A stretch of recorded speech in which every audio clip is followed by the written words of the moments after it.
Voici un exercice type de calcul d'air sous la courbe qui va illustrer le cours précédent. Donc on prend le plan qui est muni d'un repère orthogonal, on vous donne une échelle. Alors là j'ai mis 4 cm pour 1 ou 1 cm pour 1. Dans les exercices on pourra très bien vous mettre juste 4 cm et 1 cm, c'est sous-entendu, le pour 1 est sous-entendu. Et on veut calculer en centimètres carrés l'air sous la courbe de la fonction carré. Alors, j'ai représenté ici la courbe de la fonction carré, qui est ici, qui est une parabole, avec l'échelle, bien entendu, qui m'est donnée dans l'énoncé. Pour tracer la courbe représentative, j'ai fait un petit tableau de valeurs à la calculatrice ou de tête ici, parce qu'il s'agit de la fonction carré. Et en fait, on veut donc déterminer l'air qui est ici, l'air qui est sous la courbe, entre 1 et 3. Entre 1 et 3, donc on se place entre 1 et 3 ici. J'ai donc l'air que l'on veut calculer, qui est donc cet air-là, ici, qui est l'air sous la courbe, bien sûr, comme ceci. Et on veut la calculer, pas seulement en unité d'air, mais on veut la calculer en centimètres carrés. Alors, quand on fait ça, on va appliquer la propriété que l'on a vue dans le cours précédent. Et ici, je vous ai mis donc la méthode qu'il va falloir suivre point par point. Donc la première chose, on a dit que pour pouvoir calculer, il fallait avoir une primitive de la fonction. Ici, c'est la fonction carré. Donc je vais dire une primitive de la fonction carré est définie par f de x est égal à x au cube sur 3, bien évidemment. Et je cherche une primitive. Donc une primitive, ça veut dire que je ne mets pas de constante ici. Ensuite, la deuxième partie de la méthode, c'est-à-dire maintenant que j'ai ma primitive, qu'est-ce que je vais faire? Je vais pouvoir calculer l'air en unité d'air.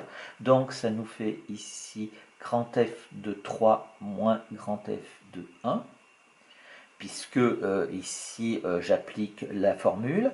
Et ça me fait grand F de 3, ça veut dire que je remplace x par 3 et par 1 dans ma méthode. Ça nous fait donc 3 au cube sur 3 moins 1 au cube sur 3. Alors, ici, quand vous faites ça, pensez bien à mettre f de b et f de a entre parenthèses. Ici, c'est extrêmement simple, mais dans beaucoup d'exercices, si les parenthèses n'y sont pas, vous risquez de trouver un résultat faux. Ce qui va nous faire donc est égal, alors 3 au cube sur 3, ça nous fait donc 9, moins 1 tiers. 9 moins 1 tiers, ce qui nous fait est égal à 26 tiers. Et attention, ici, c'est en unité d'air, bien sûr, donc on fait très attention à ça.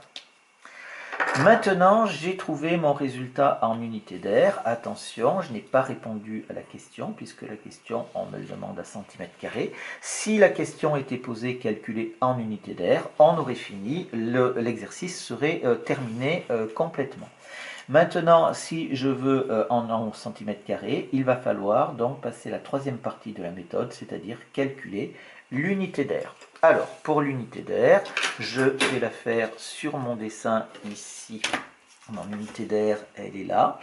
Elle est ici, là. Et je vais donc avoir là une unité d'air. Alors, c'est pas obligé de le faire sur le dessin si vous avez un dessin, parce que ça surchargerait peut-être inutilement. Là, je vais avoir donc une unité d'air.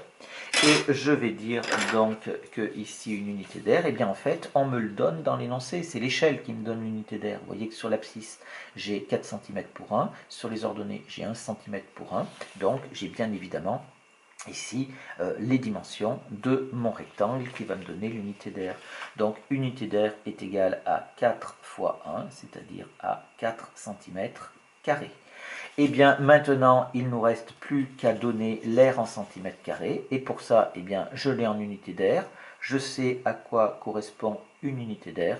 Et donc, je vais pouvoir calculer mon air en centimètres carrés en multipliant mes deux résultats précédents. Ça nous fait l'air qui est égal à 26 tiers multiplié par 4 en centimètres carrés. Et bien entendu, si on vous demande après une valeur approchée à la calculatrice, vous le ferez sans aucune difficulté. Donc voilà sur cet exercice comment est-ce qu'on calcule une aire sous la courbe en centimètres carrés.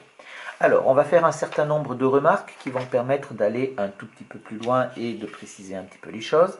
Donc déjà, vous voyez que dans cet exercice, la difficulté, elle est sur la recherche de primitives. Si vous faites une erreur sur la recherche de primitives, c'est fini, vous ne pouvez pas trouver le résultat. Deuxième chose, comme je l'ai dit précédemment, on cherche une primitive, donc on ne s'occupe pas de la constante que l'on rajoute quand on cherche des primitives. Si dans l'exercice vous avez auparavant calculé une primitive, bien entendu, vous prenez celle que vous avez déjà calculée.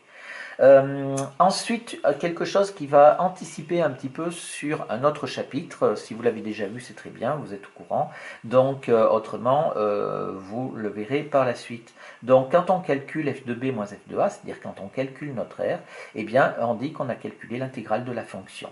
Et ça rentre dans ce qu'on appelle le calcul intégral. C'est une grande partie très importante des mathématiques et qui fait partie, bien sûr, du programme de terminale. Et on a une notation, donc c'est un S allongé, ici, vous voyez, on met petit a, petit b, c'est-à-dire l'intervalle sur lequel est-ce qu'on est, on met notre fonction petit f de x dx, et on dit ça, on dit que c'est l'intégrale de a à b de f de x dx. Alors cette notation, elle est un petit peu compliquée, et l'explication de cette notation sera dans le chapitre sur le calcul intégral, donc je vous invite à aller voir ce chapitre-là pour comprendre un petit peu mieux cette notation. Et cette notion d'intégrale, moi je vous en parle maintenant parce que si vous faites ça, si vous faites les primitives en début d'année, vous risquez d'en avoir besoin en physique, c'est quelque chose qui est très largement utilisé, donc il faut avoir une cohérence entre l'enseignement de physique et l'enseignement de mathématiques.